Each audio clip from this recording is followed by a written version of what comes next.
Taarifa zilizotufikia hivi punde ni kuwa uongozi wa klabu ya Simba umemtaka mshambuliaji wake raia wa Ghana Jonathan Soa kutoa maelezo ndani ya siku 3 kuhusiana na mwenendo wake baada ya kuendelea kusimamishwa na kutokuwa sehemu ya kikosi timu hiyo kwa kipindi cha hivi karibuni.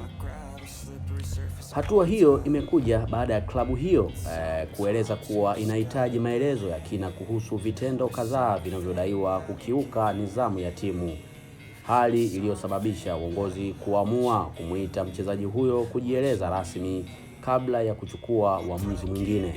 Miongoni mwa mambo yanayodaiwa kufanywa na mchezaji huyo ni kuchelewa kuhudhuria mikutano ya timu mara kadhaa, kuchelewa kufika kwenye vipindi vya mazoezi, pamoja na kukataa kushiriki mazoezi ya ziada ya kuongeza nguvu, yani top up training, yaliyopangwa na benchi la ufundi. Hizo ni taarifa ambazo tumekuletea hivi sasa kuhusiana na uongozi wa klabu ya Simba kumpa mchezaji wao Jonathan Soa siku 3 kuweza kujieleza.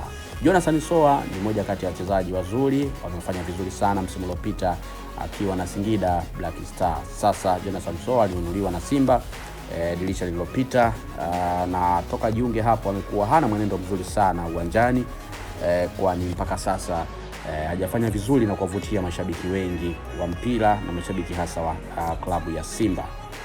Siku chache zilizopita kulikuwa na taarifa kuwa Jonathan Soa ameweza kufungiwa na klabu yake kutokushiriki mazoezi pamoja na kukusanyika na timu yake ya Simba, yani senior team.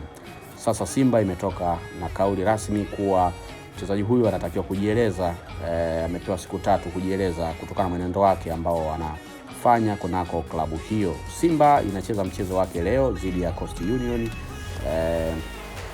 kunako ligi kuu Tanzania bara. Kwa hivyo kutegemea kuona pia Jonathan Soa kukosekana katika mchezo huo.